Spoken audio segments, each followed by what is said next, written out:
Dominic Savio College is a private non-sectarian higher learning institution.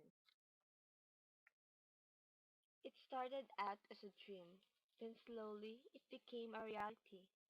And through the years, the reality continues to stand amidst all the hardships and trials that have come its way.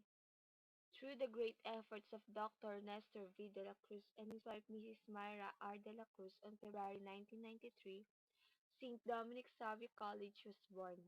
But during that time, SDSU was first known as St. Dominic Savio School that catered only to the grade school and high school levels, armed with its vision mission of total development of person.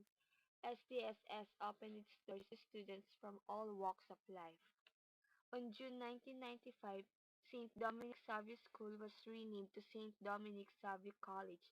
The change in the name signified its strong commitment of making quality education accessible to all, for it signaled the entry of the institution in the realms of higher education. SDSC is a Catholic school that produced total human person with knowledge and understanding of dynamic Christian living.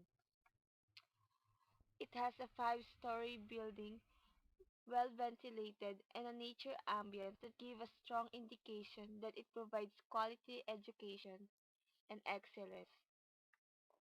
Dominic Savio is a patron that is signified his virtues, leadership, and youth. Hence his motto is death rather than sin.